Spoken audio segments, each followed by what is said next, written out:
Welcome to an adventure radio production. The Adventures of Sherlock Holmes. From the public domain by Arthur Conan Doyle. Episode 7. The Adventure of the Blue Carbuncle.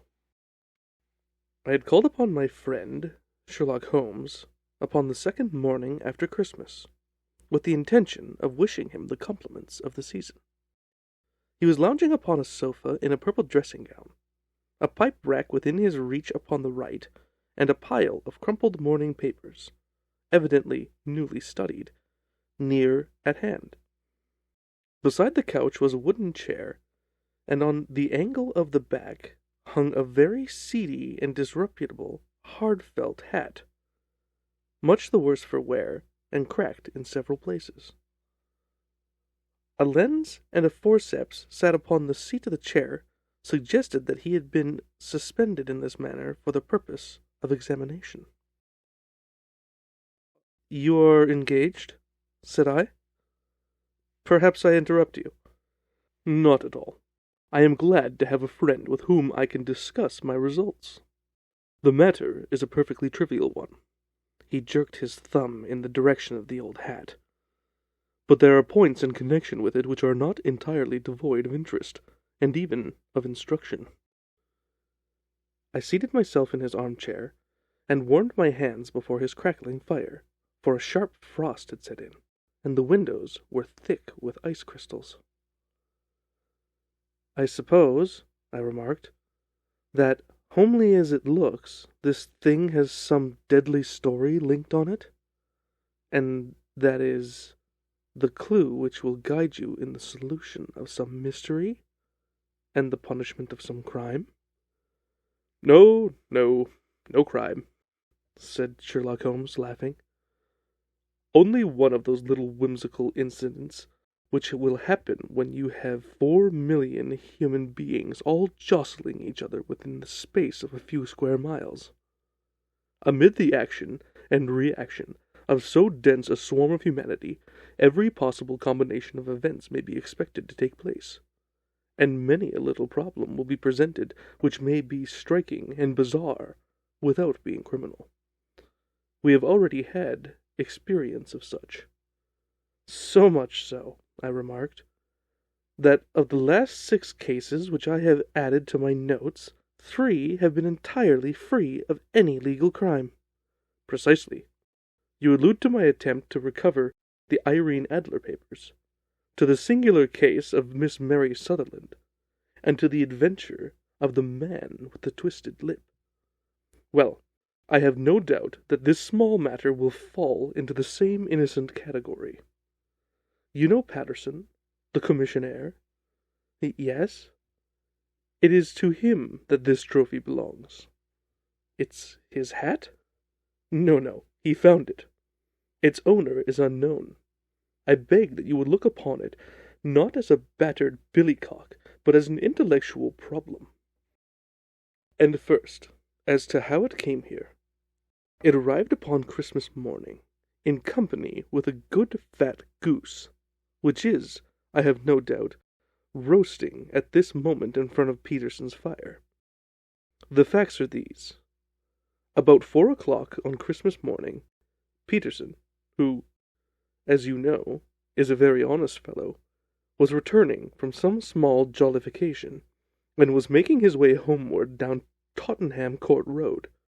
In front of him he saw, in the gaslight, a tallish man, walking with a slight stagger, and carrying a white goose slung over his shoulder. As he reached the corner of Goddard Street, a row broke out between this stranger and a little knot of roughs. One of the latter knocked off the man's hat, on which he raised his stick to defend himself, and swinging it overhead, smashed the shop window behind him. Peterson had rushed forward to protect the stranger from his assailants, but the man, shocked at having broke the window, and seeing an official-looking person in uniform rushing towards him, dropped his goose, took to his heels, and vanished amid the labyrinth of small streets which lie at the back of Tottenham Court Road. The roughs had also fled at the appearance of Peterson, so that he was left in possession of the field of battle. and also to the spoils of victory, in the shape of this battered hat and a most unimpeachable Christmas goose, which surely he restored to their owner? My dear fellow, there lies the problem. It is true that "For Miss Henry Baker" was printed upon a small card which was tied to the bird's left leg. It is also true that the initials H.B. are legible upon the lining of this hat. But as there are some thousands of Bakers, and some hundreds of Henry Bakers, in this city of ours, it is not easy to restore lost property to any one of them. What then did Peterson do? He brought round both hat and goose to me on Christmas morning, knowing that even the smallest problems are of interest to me. The goose we retained until this morning, when there were signs that, in spite of the slight frost, it would be well that it should be eaten without unnecessary delay. Its finder has carried it off, therefore, to fulfill the ultimate destiny of a goose, while I continue to retain the hat of the unknown gentleman who lost his Christmas dinner. Did he not advertise? No. Then what clue could you have as to his identity? Only as much as we can deduce. From his hat? Precisely. But you are joking. What can you gather from this battered old felt? Here is my lens. You may know my methods. What can you gather yourself as to the individuality of the man who has worn this article? I took the tattered object in my hands and turned it over rather ruefully. It was a very ordinary black hat of the usual round shape, hard and much worse for the wear. The lining had been made of red silk, but was a good deal discolored. There was no maker's name, but as Holmes had remarked, the initials H.B. were scrawled upon one side. It was pierced in the brim for a hat securer, but the elastic was missing. For the rest, it was cracked, exceedingly dusty, and spotted in several places, although there seems to have been some attempt to hide the discolored patches by smearing them with ink. "I can see nothing," said I, handing it back to my friend. "On the contrary, Watson, you can see everything. You fail, however, to reason from what you see. You are too timid in drawing your inferences." "Then, pray tell me, what is it that you can infer from this hat?" He picked it up, and gazed at it in the particular introspective fashion which was characteristic of him.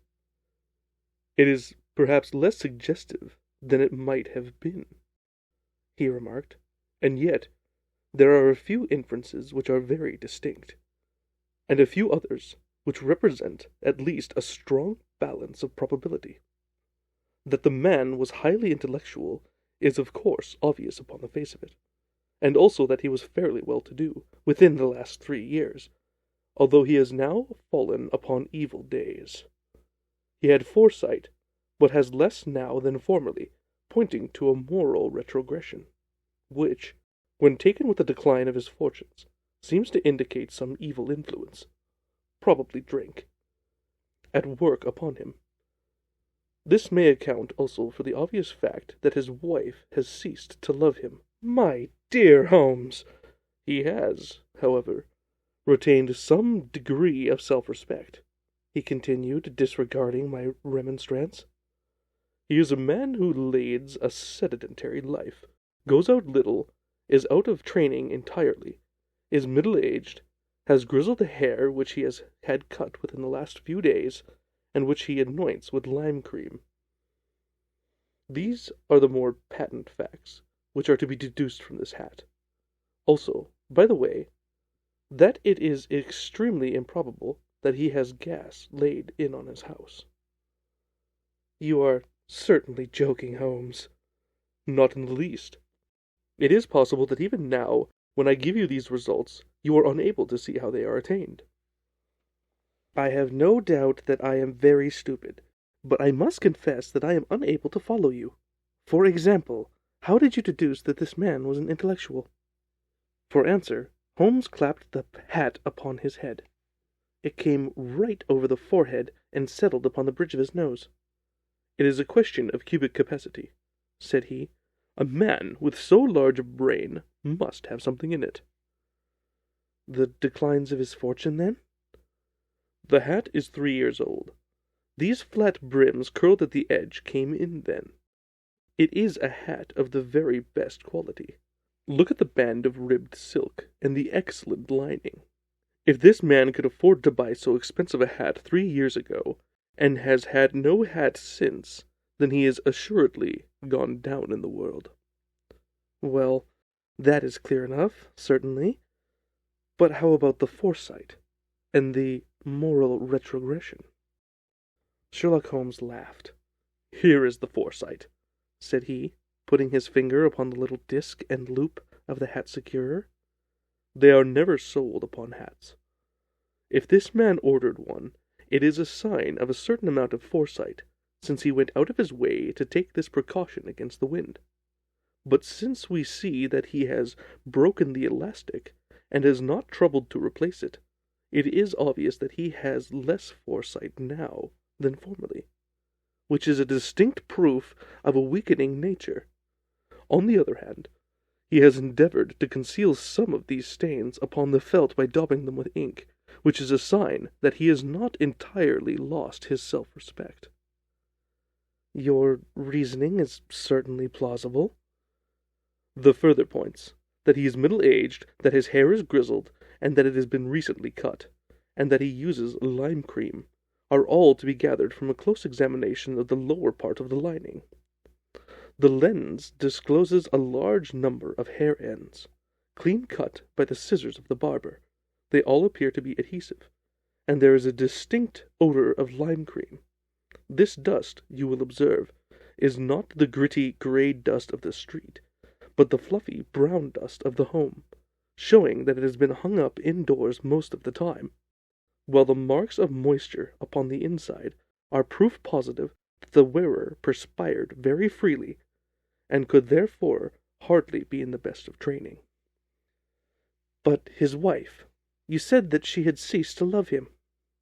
"This hat has not been brushed for weeks. When I see you, my dear Watson, with a week's accumulation of dust upon your hat, and when your wife allows you to go out in such a state, I shall fear that you also have been unfortunate enough to lose your wife's affection." "But he might be a bachelor." "Nay, he was bringing home the goose as a peace offering to his wife. Remember the card upon the bird's leg." "You have an answer to everything. But how on earth do you deduce that the gas is not laid in his house?" "One tallow stain, or even two, might come by chance. But when I see no less than 5, I think that there can be little doubt that the individual must be brought into frequent contact with burning tallow, walking upstairs at night probably with his hat in one hand, and a guttering candle in the other. Anyhow, he never got the tallow stains from a gas jet. Are you satisfied?" "Well, it is very ingenious," I said, laughing. "But since, as you have said just now, there has been no crime committed, and no harm done save the loss of a goose, all this seems to be rather a waste of energy." Sherlock Holmes opened his mouth to reply, when the door flew open, and Peterson, the commissionaire, rushed into the apartment with flushed cheeks and the face of a man who was dazed with astonishment. "The goose, Mr. Holmes! The goose, sir!" he gasped. "Eh? What of it, then? Has it returned to life and flapped off through the kitchen window?" Holmes twisted himself round the sofa to get a fairer view of the man's excited face. "See here, sir! See what my wife found in its crop!" He held out his hand, and displayed upon the centre of the palm a brilliantly scintillating blue stone, rather smaller than a bean in size, but of such purity and radiance that it twinkled like an electric point in the dark hollow of his hand. Sherlock Holmes sat up with a whistle. "By Jove, Patterson," said he, "this is treasure trove indeed. I suppose you know what you have got?" "A diamond, sir? A precious stone. It cuts into glass as though it were putty." "It's more than a precious stone. It's the precious stone. Not the Countess Morcar's blue carbuncle!" I exclaimed. "Precisely so. I ought to know its size and shape, seeing that I have read the advertisement about it in the Times every day lately. It is absolutely unique, and its value can only be conjectured, but the reward offered of £1,000 is certainly not within a 20th part of the market price." £1,000? Great Lord of mercy! The commissionaire plumped down into a chair and stared from one to the other of us. "That is the reward, and I have reason to know that there are sentimental considerations in the background which would induce the Countess to part with half her fortune, if she could but recover the gem." "It was lost, if I remember aright, at the Hotel Cosmopolitan," I remarked. "Precisely so. On December 22nd, just 5 days ago, John Horner, a plumber, was accused of having abstracted it from the lady's jewel case. The evidence against him was so strong that the case has been referred to the Assize. I have some account of the matter here, I believe." He rummaged amid his newspapers, glancing over the dates, until at last he smoothed one out, doubled it over, and read the following paragraph: "Hotel Cosmopolitan Jewel Robbery. John Horner, 26, plumber, was brought up upon the charge of having, upon the 22nd, abstracted from the jewel case of the Countess of Morcar the valuable gem known as the blue carbuncle. James Ryder, upper attendant at the hotel, gave his evidence to the effect that he had shown Horner up to the dressing-room of the Countess of Morcar upon the day of the robbery, in order that he might solder the second bar of the grate, which was loose. He had remained with Horner some little time, but had finally been called away. On returning, he found that Horner had disappeared, that the bureau had been forced open, and that the small morocco casket in which, as it afterwards transpired, the Countess was accustomed to keep her jewel, was lying empty upon the dressing-table. Ryder instantly gave the alarm, and Horner was arrested the same evening, but the stone could not be found either upon his person or in his rooms. Catherine Cusack, maid to the Countess, deposed to having heard Ryder's cry of dismay on discovering the robbery, and to having rushed into the room, where she found matters as described by the last witness.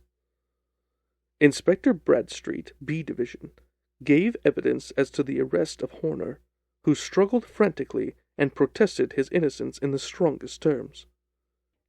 Evidence of a previous conviction for robbery has been given against the prisoner. The magistrate refused to deal summarily with the offence, but referred it to the Assize. Horner, who had shown signs of a tense emotion during the proceedings, fainted away at the conclusion, and was carried out of the court. So much for the police court," said Holmes thoughtfully, tossing aside the paper. "The question for us now to solve is the sequence of events leading from a rifled jewel case at one end to the crop of a goose in Tottenham Court Road at the other. You see, Watson, our little deductions have suddenly assumed a much more important and less innocent aspect.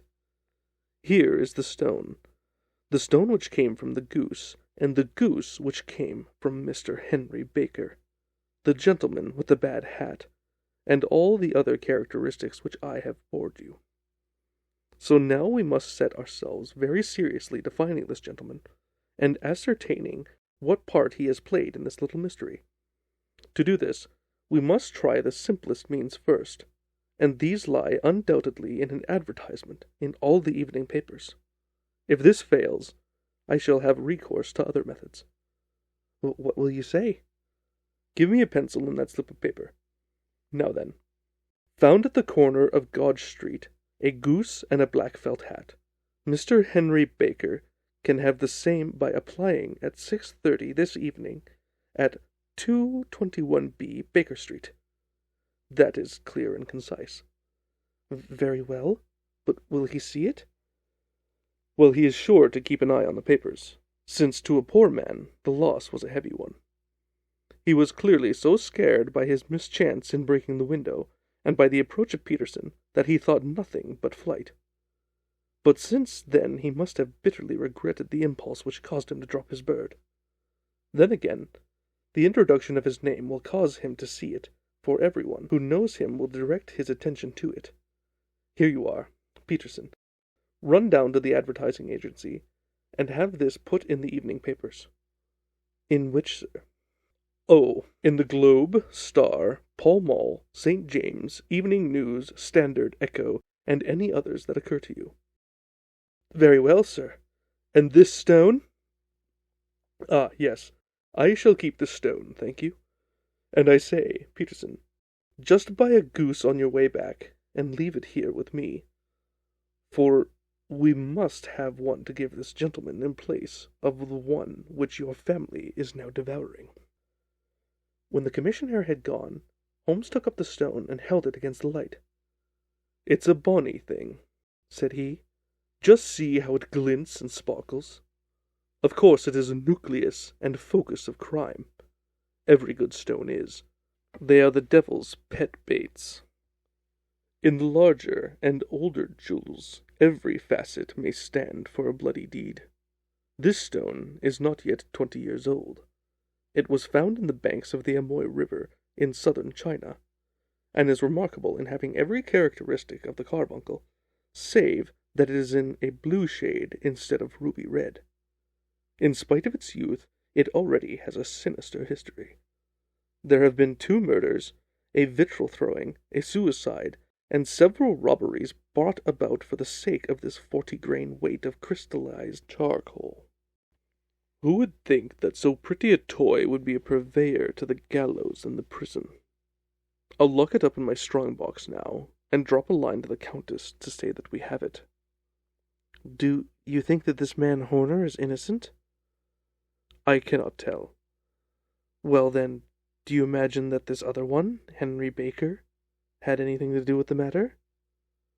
It is, I think, much more likely that Henry Baker is an absolutely innocent man, who had no idea that the bird which he was carrying was of considerably more value than if it had been made of solid gold.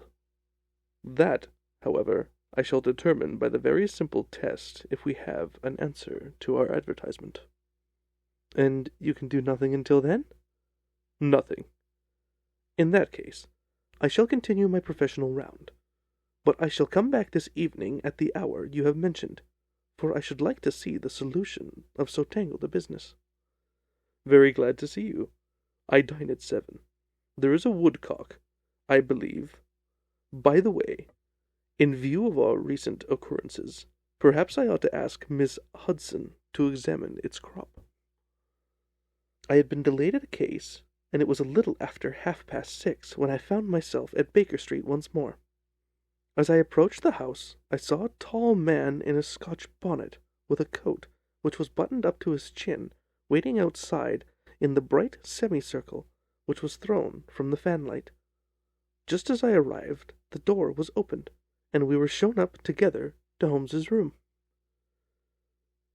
Mr. Henry Baker, I believe, said he, rising from his armchair and greeting his visitor with the easy air of geniality which he could so readily assume. Pray, take this chair by the fire, Mr. Baker. It is a cold night, and I observe that your circulation is more adapted for summer than for winter. Ah, Watson, you have come at just the right time. Is that your hat, Mr. Baker? Yes, sir, that is undoubtedly my hat. He was a large man, with rounded shoulders, a massive head, and a broad, intelligent face, sloping down to the pointed beard of grizzled brown.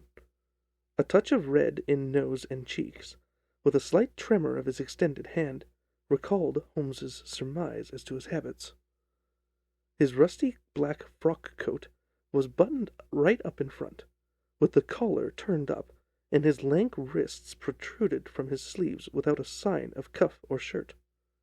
He spoke in a slow, staccato fashion, choosing his words with care, and gave the impression generally of a man of learning and letters who had ill usage at the hands of fortune. We have retained these things for some days, said Holmes, "because we expected to see an advertisement from you giving your address. I am at a loss to know now why you did not advertise." Our visitor gave a rather shamefaced laugh. "Shillings have not been so plentiful with me as they once were," he remarked. "I had no doubt that the gang of roughs who assaulted me had carried off both my hat and the bird. I did not care to spend more money in a hopeless attempt at recovering them." "Very natural. By the way, about the bird. We were compelled to eat it." "To eat it?" Our visitor half rose from his chair in excitement. "Yes, it would have been no use to anyone had we not done so.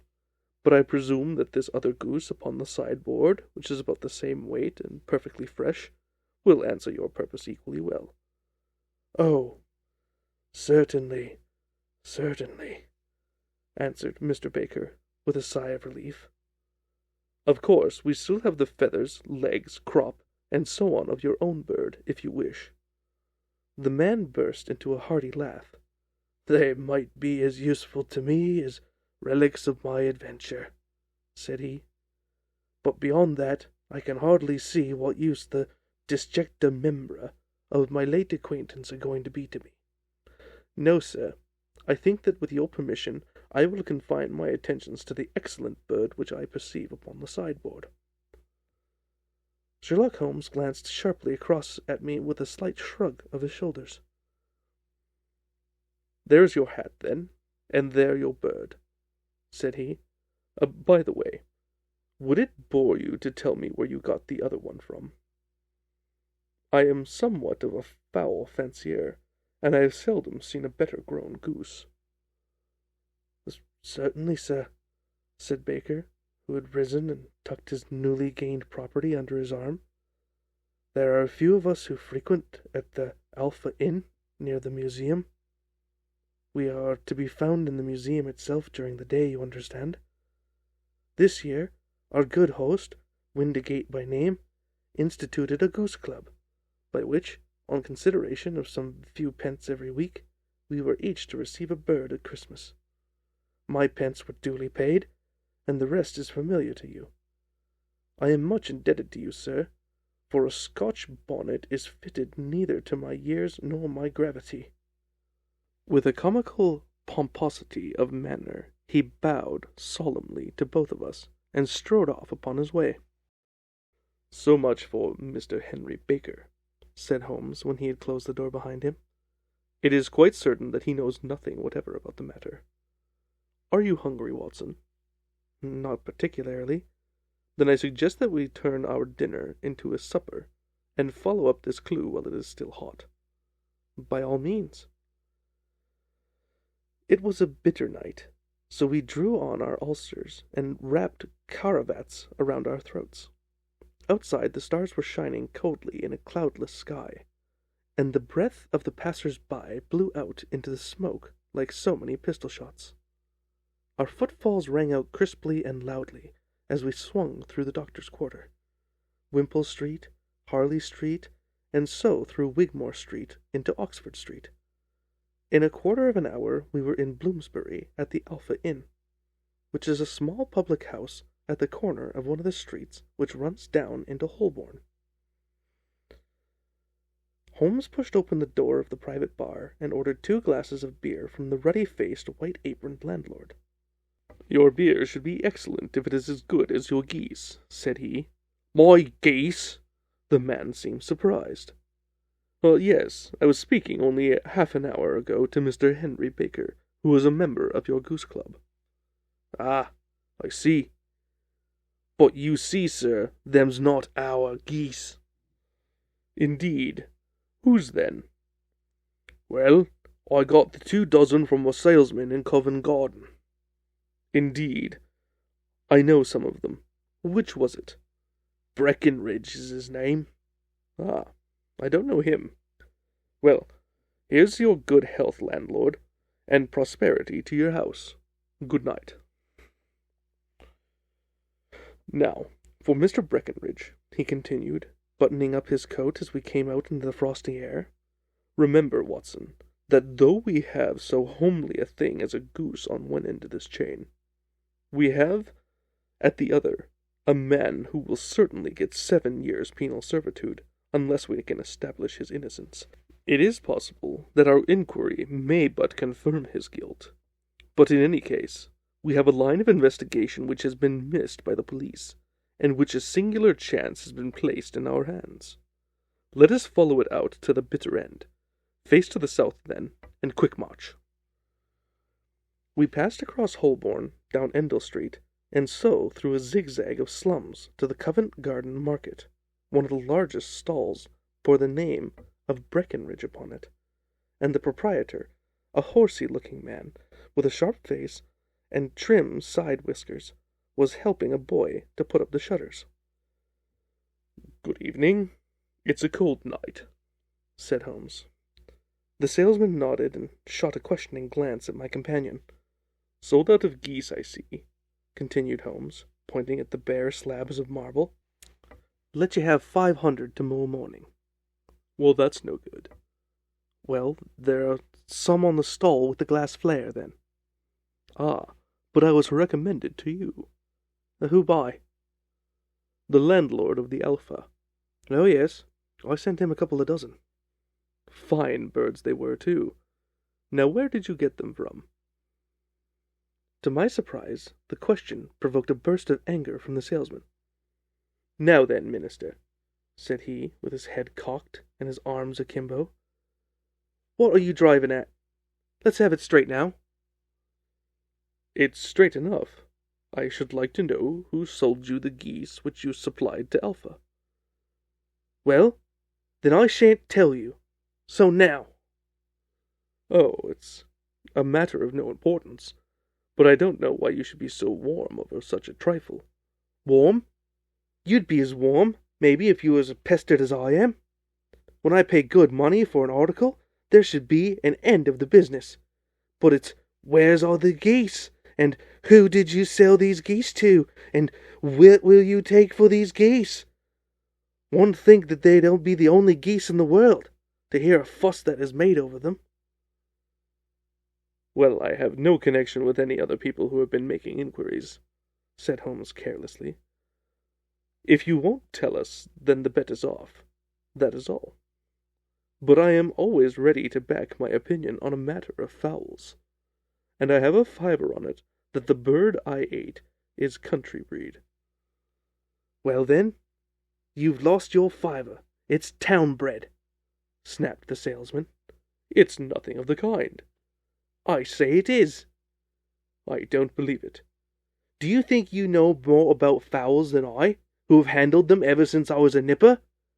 Tell you, all those birds that went to Alpha were town bred." "You'll never persuade me to believe that." "Will you bet, then?" "It's merely taking your money, for I know that I am right.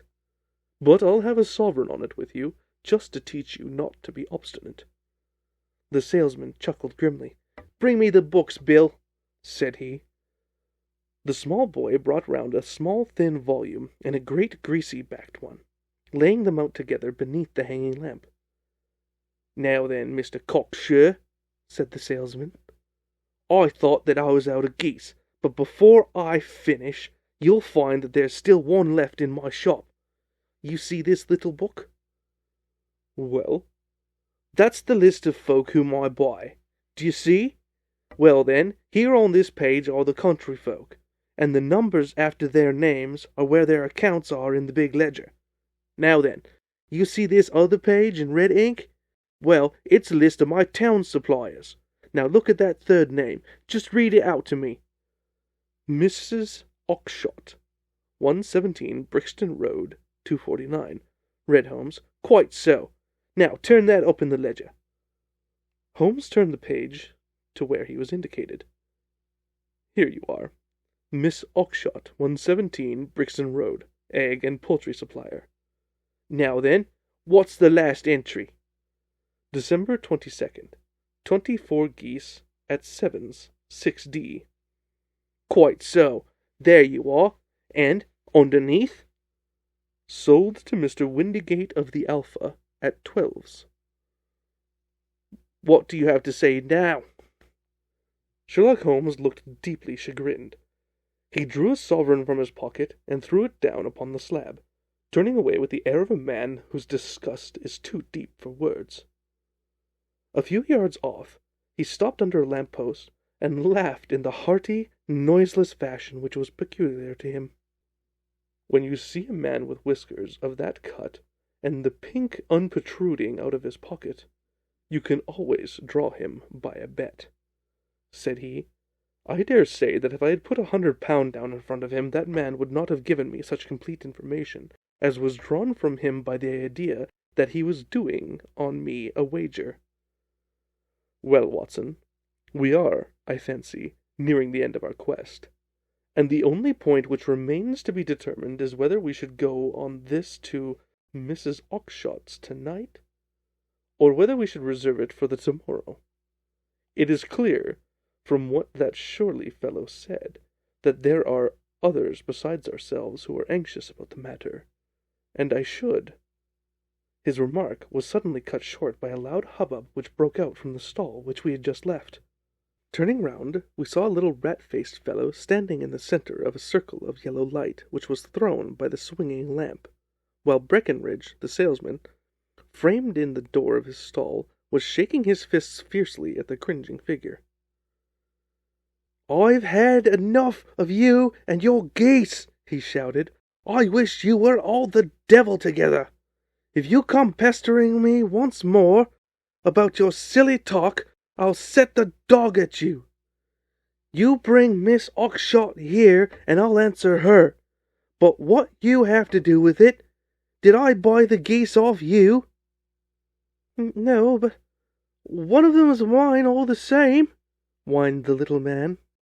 "Well, then ask Miss Oxshott for it." "She told me to ask you." "Well, then you can ask King of Prustria for all I care. I've had enough of it. Get out of this!" He rushed fiercely forward, and the inquirer flitted away into the darkness. "Ha! This may save us a visit to Brixton Road," whispered Holmes. "Come with me, and we will see what is to be made of this fellow." Striding through the scattered knots of people who lounged round the flaring stalls, my companion speedily overtook the little man and touched him upon the shoulder. He sprang round, and I could see in the gaslight that every vestige of colour had been driven from his face. Who are you?" he said, in a quavering voice. "You will excuse me," said Holmes blandly, "but I could not help overhearing the questions which you put to the salesman just now. I think that I could be of assistance to you." "You? Who are you? How could you know anything of the matter?" "My name is Sherlock Holmes. It is my business to know what other people do not." "But you can know nothing of this." "Excuse me, I know everything of it. You are endeavouring to trace some geese which were sold by Miss Oxshott, of Brixton Road, to a salesman named Breckenridge, by him in turn to Mr. Windigate of the Alpha, and by him to his club of which Mr. Henry Baker is a member." "Oh, sir, you are the very man whom I have longed to meet," cried the little fellow with outstretched hands and quivering fingers. "I can hardly explain to you how interested I am in this matter." Sherlock Holmes hailed a four-wheeler which was passing. "In that case, we had better discuss it in a cosy room rather than in this wind-swept marketplace," said he. "But pray tell me, before we go farther, who is it that I have the pleasure of assisting?" The man hesitated for an instant. My name is John Robinson," he answered with a sidelong glance.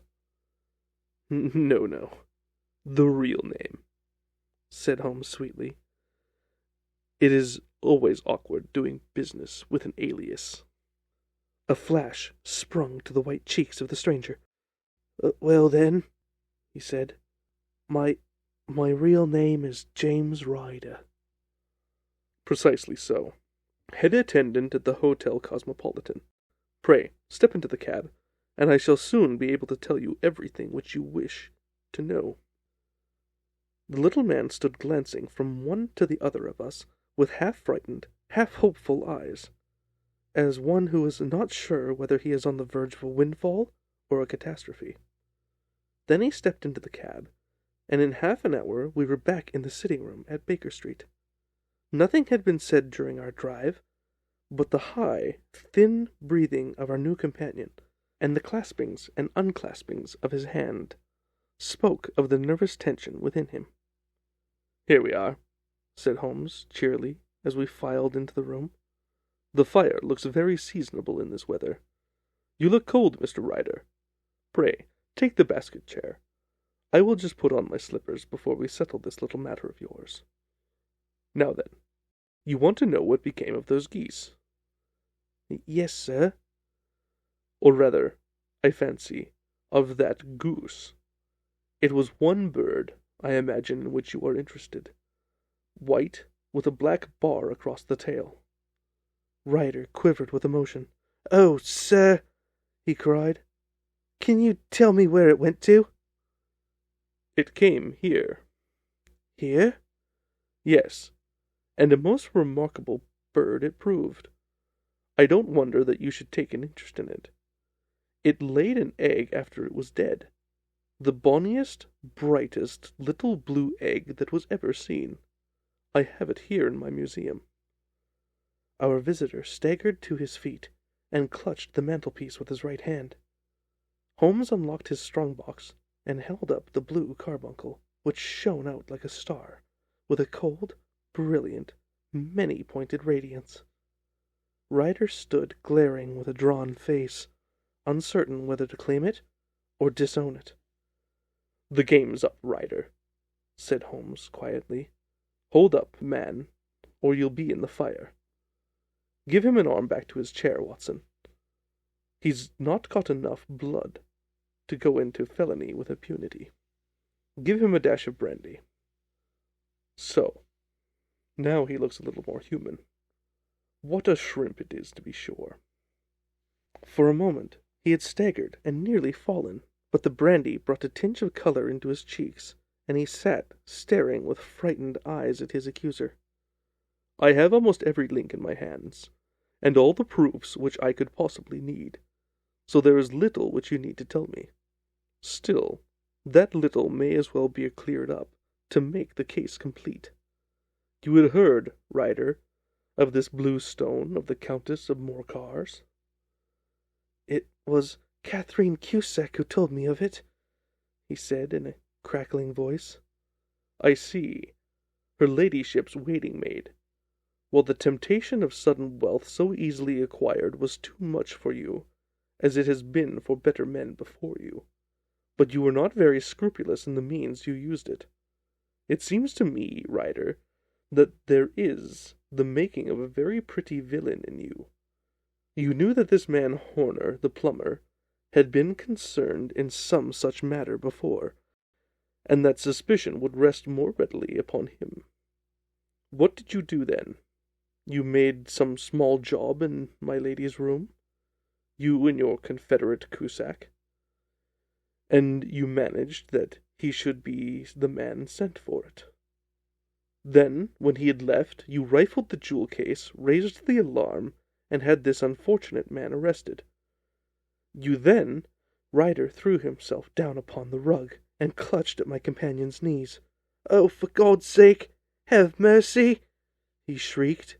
"Think of my father, of my mother. It would break their hearts. I never went wrong before. I never will again. I swear it. I swear it on a Bible. Oh, don't bring it into court. Oh, for Christ's sake, don't." "Get back in your chair," said Holmes sternly. "It is very well to cringe and crawl now, but you thought little enough of this poor Horner in the dock for a crime of which he knew nothing." "I will fly, Mr. Holmes. I will leave the country, sir. Then the charge against him will break down." We will talk about that. And now let us hear a true account of the next act. How came the stone into a goose? And how came the goose into an open market? Tell us the truth, for there lies your only hope of safety." Ryder passed his tongue over his parched lips. I will tell you just as it happened, sir," said he. "When Horner had been arrested, it seemed to me that it would be best for me to get away with the stone at once, for I did not know at what moment the police might not take it into their heads to search me and my room. There was no place about the hotel where it would be safe. I went out, as if on some commission, and I made for my sister's house. She had married a man named Oxshott, and lived in Brixton Road, where she fattened fowls for the market. All the way there every man I met seemed to me to be a policeman or a detective, and for all that it was a cold night, the sweat was pouring down my face before I came to the Brixton Road. My sister asked me what was the matter, and why I was so pale, but I told her that I had been upset by the jewel robbery at the hotel. Then I went back into the backyard, and smoked a pipe, and wondered what it would be best to do. I once had a friend called Maudsley, who went to the bad, and has just been serving his time in Pentonville. One day he had met me, and fell into the talk about his ways of thieves, and how they could get rid of what they stole. I knew that he would be true to me, for I knew one or two things about him, so I made up my mind to go right on to Kilburn, where he lived, and take him into my confidence. He would show me how to turn the stone into money. But how to get him in safety? I thought of the agonies I had gone through in coming from the hotel. I might at any moment be seized and searched, and there would be the stone in my waistcoat pocket.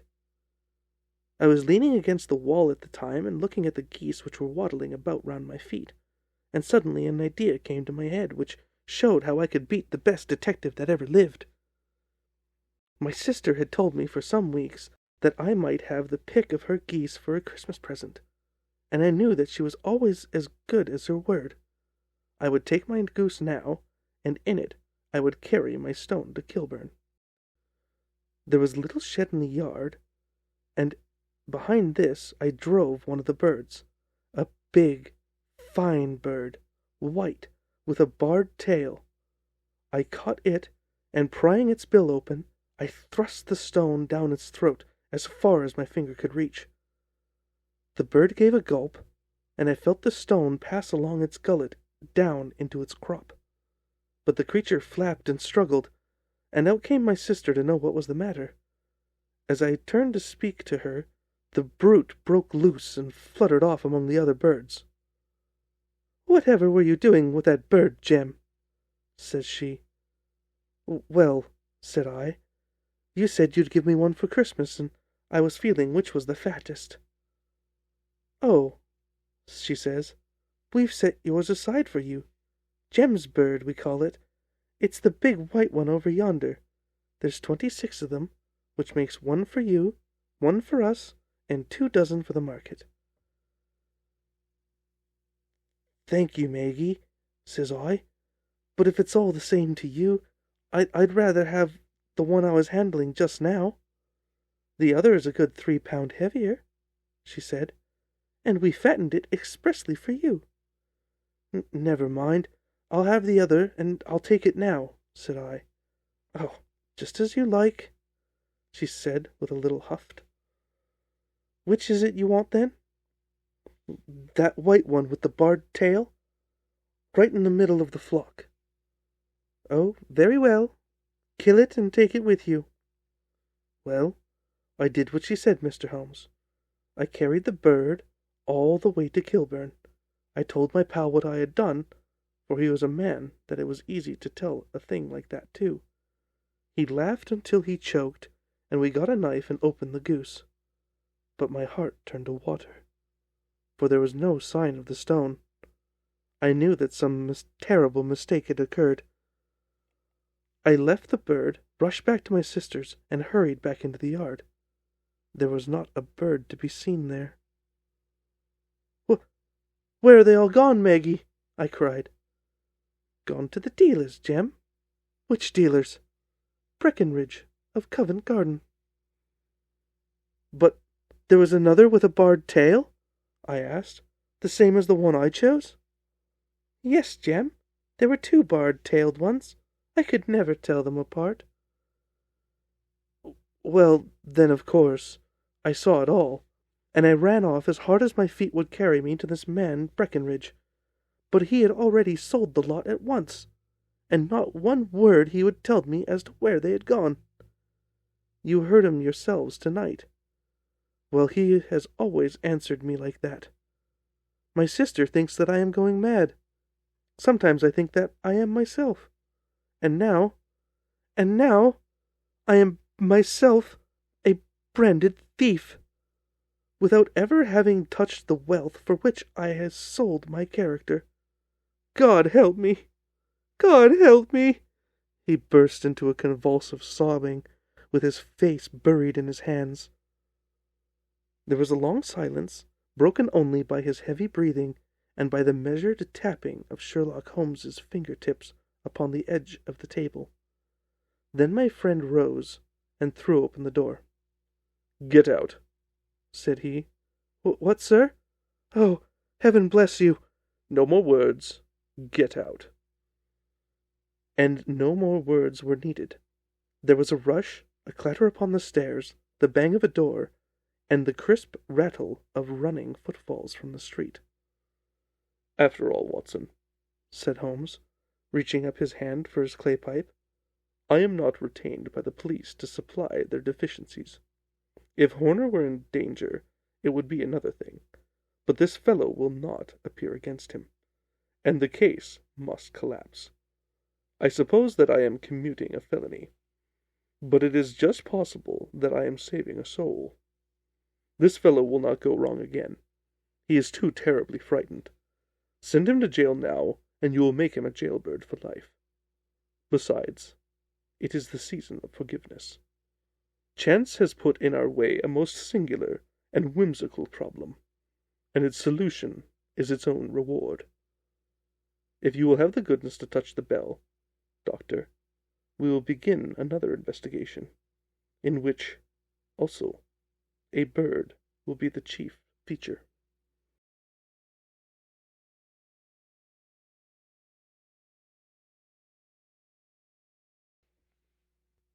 This has been an Adventure Radio production. Tune in next week to continue the adventures of Sherlock Holmes.